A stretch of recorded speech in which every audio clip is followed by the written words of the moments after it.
Bonjour. Welcome to our gathering place. We greet you with the singing of O Canada in the Ojibwe language.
As you travel along Highway 45 north of Cobourg, your eye is caught by a sign which identifies a special area.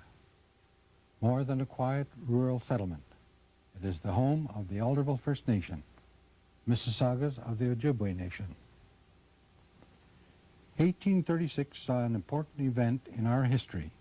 It was the year the people of the Grape Island Mission from the Bay of Quinte area moved to a new settlement here on Rice Lake. Originally named Alderville in honor of Reverend Robert Alder, one of the founding missionaries, through time it became known as Alderville. In 1988, a resolution was passed by the Chief and Council that we be known as the Alderville First Nation. The territory, now a somewhat patchwork configuration of land, covers approximately 3,000 acres, which includes woodland, agricultural land, water frontage on Rice Lake at Vimy Ridge, and Sugar Island, which is an ancient burial ground. June 28, 1993 marks a special day for people of the Alderville First Nation. A new chief has been elected and is sworn in for a 2-year term. Newly elected Chief Nora Bothwell will preside over a band council which has been expanded from 2 councillors to 4. With so much activity among First Nations across Canada, there's more information to be aware of, and so more councillors are needed to share the work. Better decisions are made when people can share the wisdom at council. The enlarged band council is a great move forward, and we certainly have lots of work to do.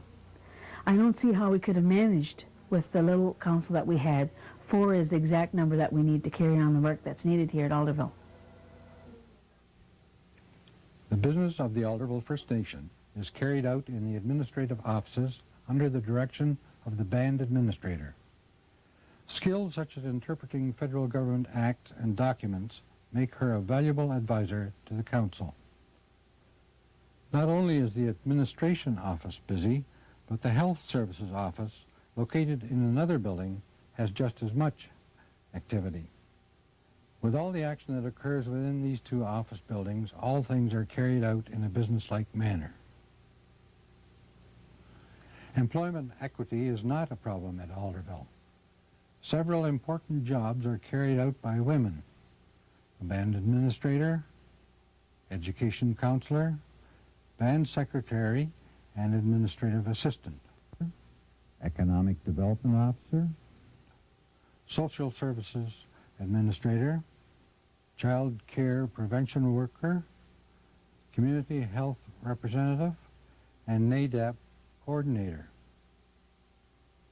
In the past, the matter of status, especially for Native women, has been one of serious concern.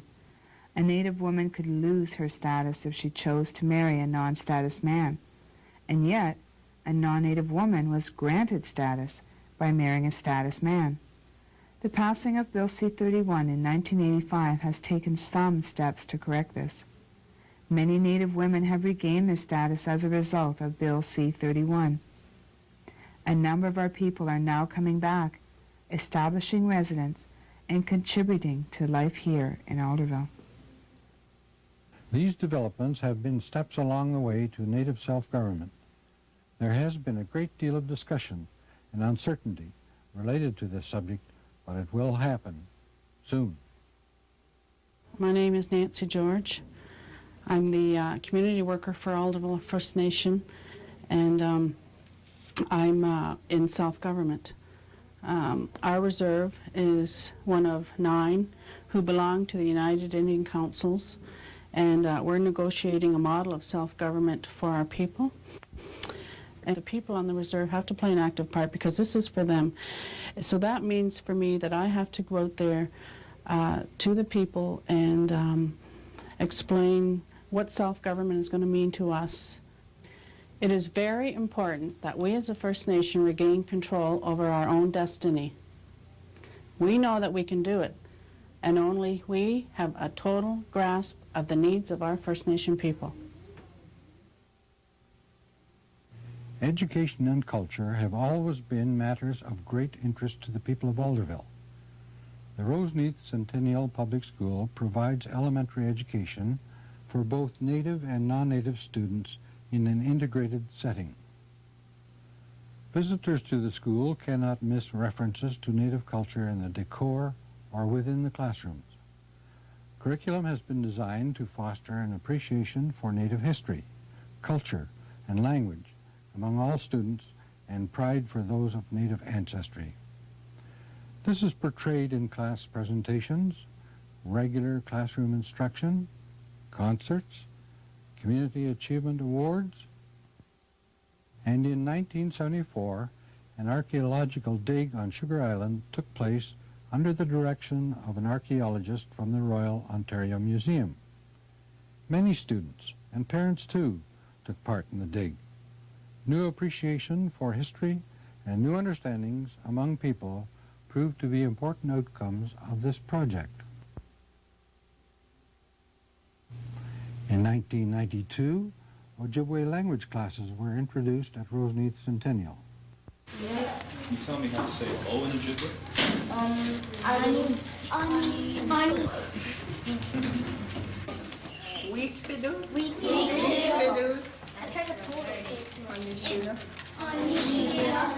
What's that? Pushing. Conjuadi. Oh, I forgot. Who's it? Nanin, Gdonsler, Sneezwashler, Snonsler, Johnsler, Gdonsler.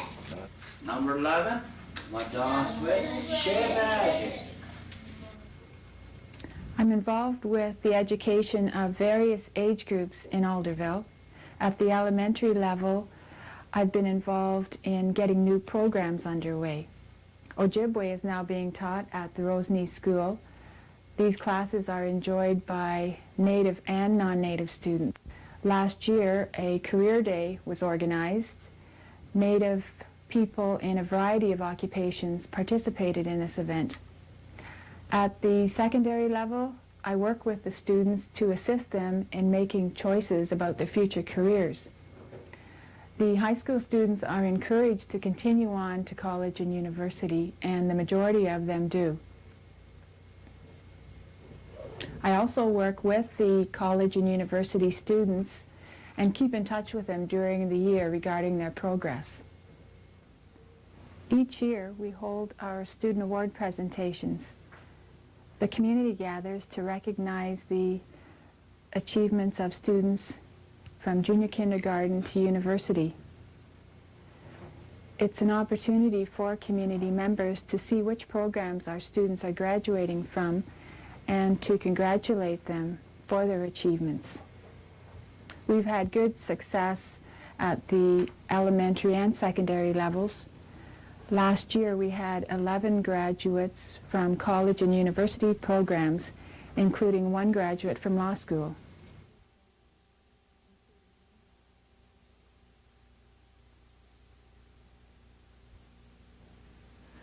Today's programs differ from education in earlier times. The education of the native people from this particular area came from Grape Island, most of them, and the others along the shores of Lake Ontario. But they were nomadic people hunting and fishing, and the first thing they did was try to get them converted to Christianity. That was the first step. And because the difference in cultures, I don't think they ever expected too much of Native people. So they didn't set any high or positive goals for them. I came here in '36, and my whole plan was to try to get the children to have a positive image of themselves and adopt the value systems that I thought were positive from the non-native group, and also their own value systems, which were we find out later, were probably superior to those of the people who based their sentiments on something entirely different, because the native people were attuned to nature. A great number of changes have taken place in education over the years. We are optimistic that our children, with the knowledge and sense of pride in who they are, will have every opportunity to succeed with their education. Unceasing efforts keep the council and band members of all ages informed and provide valuable community services. A few years ago, our chief and council felt the need to make a greater effort towards long-range planning. We developed an economic strategy for the community, as well as a land use plan. This enabled us to plan ahead to meet the needs of all of the people of Alderville. The economic strategy has allowed us to encourage small business in the community, thereby creating income and employment opportunities within the community. We have given a lot of thought to how we might make better use of some of our property. As partners, we are cooperating with some of other First Nations with crops of evening primrose and white corn, and we are certainly looking for new ideas for land use. You may know that we have a new community center and daycare facility, which will be opening in the summer of '94. That's going to be a cultural place for us, as well as a learning and sharing place. The daycare center will have a traditional teaching room. We're going to bring in the elders and bring our kids back to basics. And of course, it will be a great place for activities for youth, all the way to seniors. For anyone looking to upgrade his or her education, we hope to set up a training center here at home, where it will reduce the inconvenience of travel and increase the comfort level for students. In the same spirit, we've been thinking about the possibility of a home for seniors. The need is growing, and our Native elders have special needs and concerns which can be served right here, where that care can be culturally appropriate. A lot of our children don't know how to hunt and fish. We think that's something they need to learn. That was part of our tradition. Bringing back those traditional teachings is something we think is necessary for our young people before they face peer group pressure and the problems that can result. One of our groups is starting to bring in drum making and dancing, and we think that's going to lead to a full-fledged powwow in 1995. Bill C-31 has caused quite an influx of people returning to Alderville, so we have developed a subdivision of 29 lots, another example of long-range planning. At this time, there are 2 houses going up there, and there are community members who are building there. Although there are many of our people working in surrounding towns and cities, many successful businesses can be found in Alderville. Our local entrepreneurs offer a variety of services to the local community as well as the First Nation community. There are construction contractors, restaurant and gas services, custom window and door designs, satellite dish distribution, and a real estate consultant. The trades are represented by masons, electricians, carpenters, mechanics, plumbers, and artisans. There are also craft shops, hairstyling facilities, and woodworking shops. The band itself operates its own backhoe, camp and trailer park, and a 4-unit apartment. The Economic Development Officer creates many employment and training opportunities through the contribution of various funding sources. There are many activities that occur in Alderville, cultural, traditional, and recreational, which strengthen bonds among our people. Cultural and traditional activities, some so sacred we cannot show them, include full moon ceremonies, talking circles, as well as harvesting primrose, wild rice, and Indian corn, and of course, hunting. A community Ojibwe language class, held once a week at the health center, has a number of enthusiastic students. The Indian language is very important to us, and I'm really pleased that our Chief and Council has been supportive of the language, making these classes possible.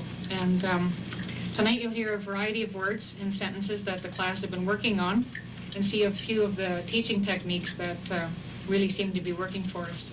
But one thing I need to say about the language before we start is just how special keeping the circle strong and keeping the Anishinaabe language alive seems to be to each of us here. And the interest is continuing to grow.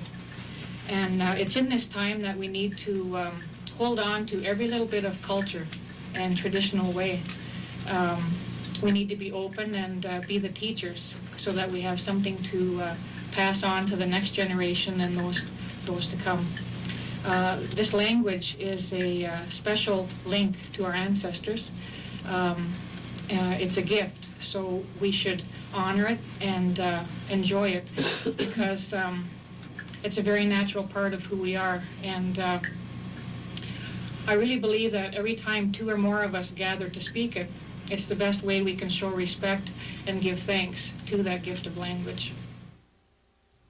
Our youth group is involved throughout the year in a variety of social and educational activities. Recreational activities include many things.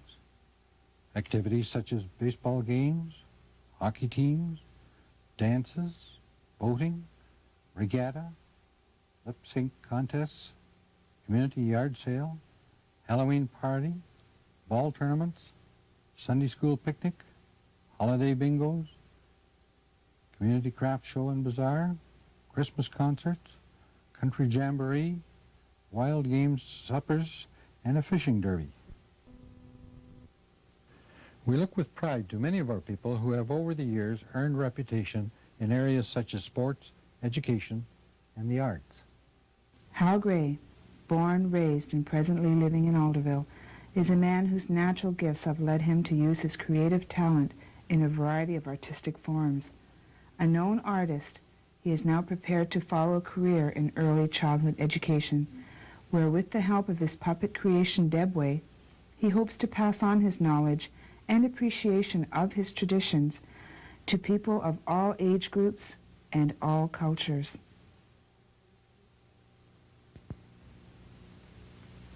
In the early years of this century, a young Alderville athlete, Fred Simpson, built a strong reputation in Ontario and the United States as a long-distance runner. In 1908, he went to London, England as a member of Canada's Olympic team and placed 6th among 50 runners in the marathon event. His achievements have made him a positive example to our youth right down to the present day. Rick Beaver, who was born at Alderville, has earned an enviable reputation as an artist. His studies as a wildlife biologist, combined with his native background, has given him a remarkable style. His creations combine flowing lines and a strong sense of drama, design, and color. Alton Bigwin grew up in Alderville, where family traditional teachings influenced his development. As a teacher in Ontario schools, he stayed in touch with his heritage. He became an official of the Ontario Ministry of Education and played an important part in the development and implementation of several guidelines for work in all schools concerning people of Native ancestry. Young people are taught to respect our elders at all times. Distribution of Christmas baskets and Elder Appreciation Night are special occasions which are held to show our honor and respect. Our homemaker group has made a valuable contribution to members of the Alderville community. Service to our country in wartime has been another source of pride in our community. Our monument, which was constructed in 1927, is a special landmark to those who served in World War I. It was refurbished in 1992, and a special service honored our veterans of World War I, World War II, and the Vietnam War.